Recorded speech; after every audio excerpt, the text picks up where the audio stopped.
welcome back to my channel. In this video, I'm gonna let you guys know what Netflix purposely left out of the show or what they simply lied about. On the evening of August 20th, 1989, Lyle and Erik Menendez walked into their Beverly Hills family home carrying They shot their parents, Jose and Kitty Menendez. Kitty was shot 10 times and Jose was shot 6 times. As we walked in the front door, the only thing I could really detect is the silence. And then in the back of the foyer was this library family room, which is where the murder occurred. The television was on, so it was just a normal evening for them. Kitty was wearing white. She was covered in blood. Jose had a blast to the back of his head. It was really horrendous.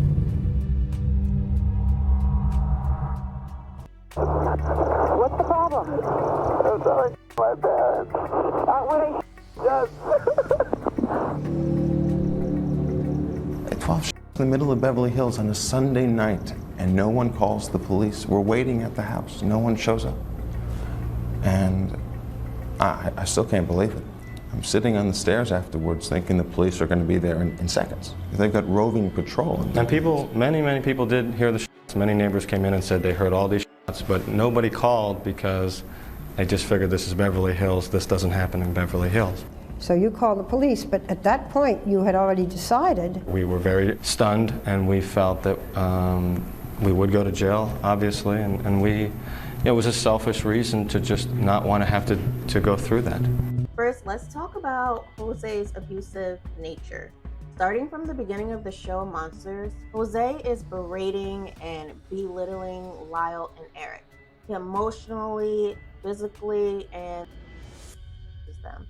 The show made it seem like this is just up for question, but the brothers have been adamant in saying since they were young that these allegations were true and this happened to them.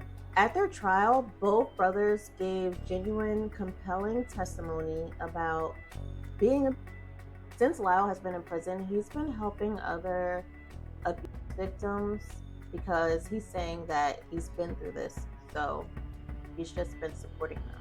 During their first trial, there was an envelope containing photos of the boys when they were 6 and 8 years old, presented as evidence.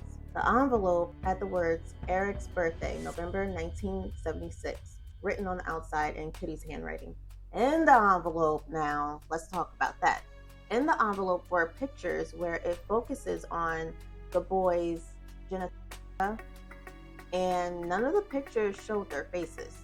People have described Jose Menendez as vile and that mankind is better without him. More than a dozen of their family and friends corroborated that Jose was physically abused.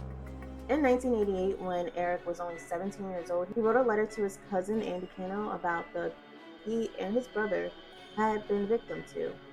In his letter, he wrote, "I've been trying to avoid Dad. It's still happening. Andy, but it's worse for me now. Every night I stay up thinking he might come in. I'm afraid. He's crazy. He's warned me 100 times about telling anyone, especially Lyle." Their cousin backed up their story of abuse during the 1993 trial. Between the ages of 6 and 8, did your father have sexual contact with you? Yes. We would be in the bathroom, and he would put me on my knees, and he would guide me, all my movements, and I would have oral with him. He'd have a tube of Vaseline, and he just played with me. Did he try to with something else? He did. And what was it? What did you expect? I was going to go to college. How significant a notion was this? It was the most important thing in my life. It was everything in my life. It was all I thought about. Why was it all you thought about? Why was it all I thought about? Yeah. Because it would end the and that's all I thought about. How did you feel at 18 about your father was having with you? I hated it. I hated it. I hated it. So you have the family members, the friends, the Menendez brothers, all saying that this is true. After the brothers' arrest, multiple therapists talked to the brothers to see if they were telling the truth about their sexual. And all of the therapists came to the same conclusion, that the brothers were telling the truth. Kitty's sister, Jo Vandermolen, said that to this day she cannot wrap her head around the fact that Kitty did not protect her own sons. Their cousin was so traumatized by the trial and everything he knew and what he had endured that he accidentally overdosed on sleeping pills. Jose apparently had multiple victims. It wasn't just his sons. Around the time of the he was the CEO of RCA Records. RCA Records had a boy band called Menudo. One of the boy band members, Roy Rodello, said that Jose had him. Another boy band member, Angelo Garcia, said that he was also, but he did not say by who. So we don't know if it's actually Jose or if it was someone else connected to the boy band. Okay, so let's talk about the brothers being involved with each other. The show has scenes of the brothers being involved with one another. You know, you've seen it throughout the show. Monsters shows them dancing provocatively, kissing, and showering together. But the brothers say that this never happened. Lyle said in their second trial that he violated Erik on one occasion, just one, and this was with a toothbrush. He said that his father would just play with him and he would play with Erik in the same way. And he apologized to Erik, saying that he was very sorry. This was the first time that Lyle had ever apologized to Erik for molesting him. Monsters also shows scenes of Lyle bullying Erik and belittling him, but Erik says that that isn't true and that he actually looked up to Lyle. He's saying that Lyle never bullied him. They were close, they were brothers. They had sibling issues, but he said that he wasn't bullied. Now let's talk about Erik's sexuality. The show also shows that Erik was interested in men and Erik was possibly gay, but these claims have not been substantiated. This is just a rumor that people think, but the brothers say that they are straight and they have been married to women while they were in prison. So this is all a rumor. We don't know if Erik is gay. He's saying he's not, but the show definitely showed that he was. I mean, you guys seen those scenes. Another thing we saw in the show was the spending spree. So let's talk about that a little bit. The show barely shows how much of their parents' money the brothers actually spent after they murdered them. They show them buying expensive things, but these guys were spending money, honey. I mean, they spent excessive amounts on several things.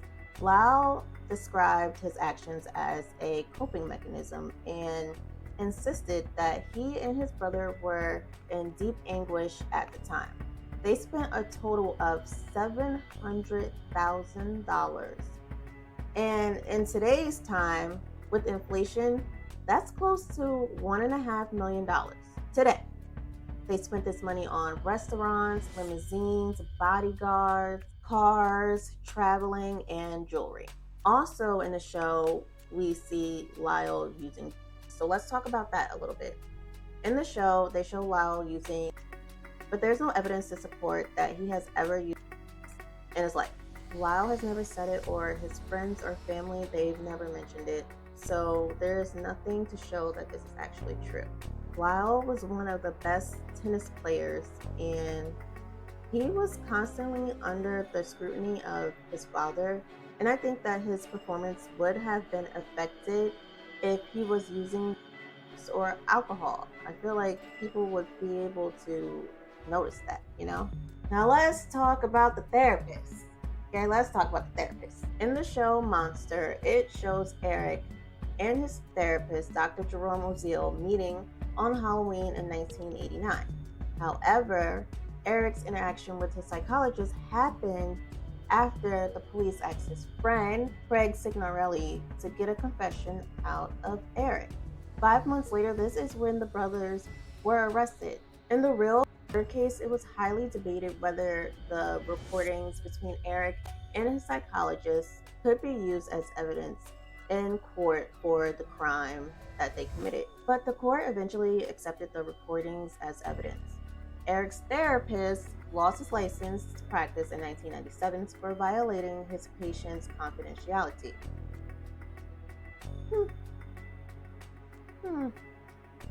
And did you guys know that Lyle's father, Jose, wrote up a contract for the therapist to sign, saying that whatever Erik would tell the therapist would tell Jose? Did you guys know that? Okay, so next on my list is the brothers' arrest. It's important to you to stay together when you get moved to the state prison? Very important. That is what's gotten us through these 6 years and through our life. The family that Erik and I grew up in, we had to be there for each other throughout, and it really created a bond that gets us through very rough periods. Some people might say, why should we put them together? I mean, look what they did. They should be punished as much as possible. Let's separate them. What do you say to that? You know people will say that, some. There's nothing to say to that. What we did, it was awful, and I wish I could go back. We will spend the rest of our life in prison. But if we're not put in the same prison, there's a good probability I will never see him again. And that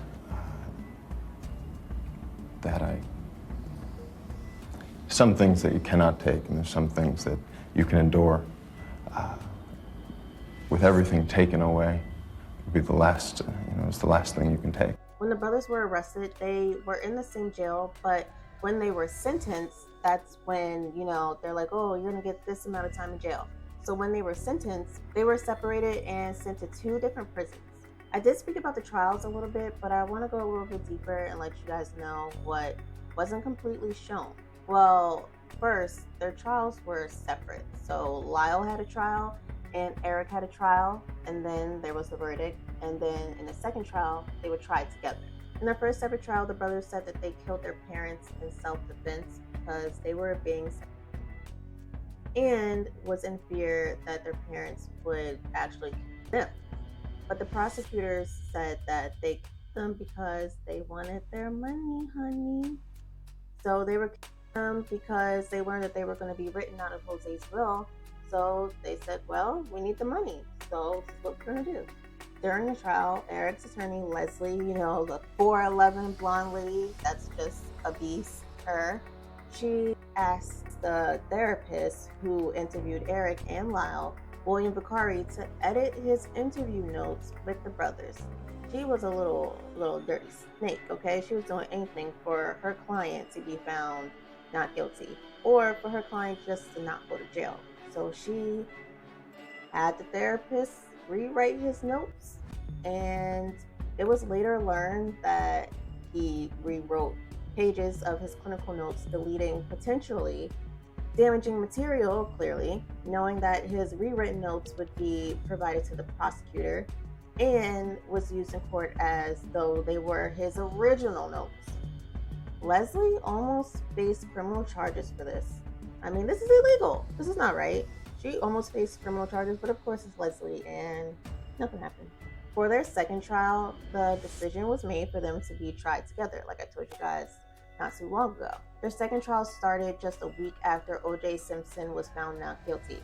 Because O.J. was found not guilty, the judicial system immediately began to come down harder on defendants, especially celebrities or high-profile cases like the Menendez brothers. It's believed that this is why the judge limited the amount of testimony given about the that the brothers endured. or the allegations of and the judge deemed the evidence insufficient. The jurors were also only given the option to convict for murder and not manslaughter. Because of this, it meant that any verdict passed by the judge would be more severe than previously. The jurors found that the brothers were guilty on 2 counts of first-degree murder and conspiracy to commit.